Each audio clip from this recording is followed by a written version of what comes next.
Hello అండి. నేను ఎప్పుడైనా డైటింగ్ చేద్దామని అనుకుంటాను కదా, సరిగ్గా అప్పుడే ఫోన్ పట్టుకుంటే చాలు అందులో అన్ని రెసిపీస్ కనిపిస్తూ ఉంటాయి. Chicken videos, Kurkure videos, snacks కదా. మీకు కూడా అలాగే అవుతుంది కదా. అయితే ఈ వీడియో కూడా అలాంటిదే. ఎవరైనా డైట్లో ఉంటే కనుక ఈ వీడియో చూసారంటే ఫుల్గా డైట్ మానేసి హ్యాపీగా ఈ మురుకులు తయారు చేసుకొని తినేస్తారు. ఎందుకంటే ఈ రెసిపీ అలాంటిది, చాలా టేస్టీగా ఉంటాయి. మురుకులు చాలా క్రిస్పీగా కూడా వస్తాయి. అయితే దీంట్లో ముందులా ఓన్లీ మినపప్పే కాకుండా మినపప్పుతో పాటు అటుకులు, పుట్నాలు కూడా యాడ్ చేశాను. చాలా క్రిస్పీగా ఉన్నాయి.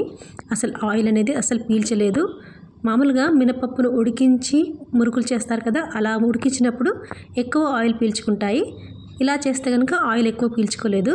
కొలతల్లోకి వస్తే 3 కప్పుల బియ్యం పిండికి 1 కప్పు మినపప్పు, 1 కప్పు అటుకులు, సగం కప్పు పుట్నాలు.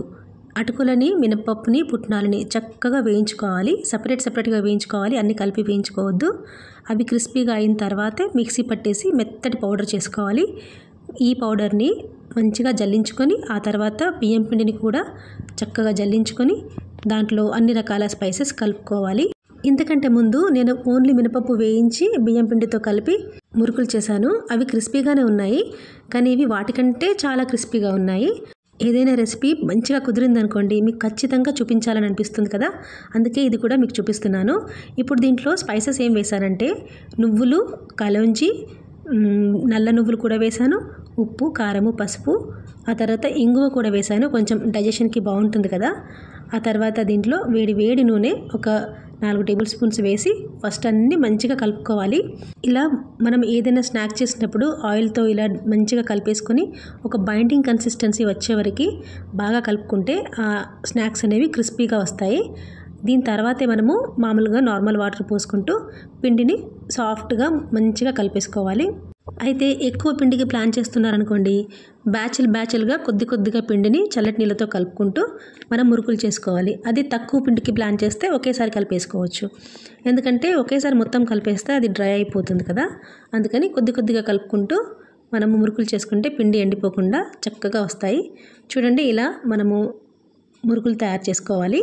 అయితే ఇవి తడిపిన క్లాత్ పైన చేసుకోవచ్చు, లేకపోతే ఒక ప్లేట్కి ఆయిల్ రాసేసి దానిపై కూడా చేసేసుకోవచ్చు.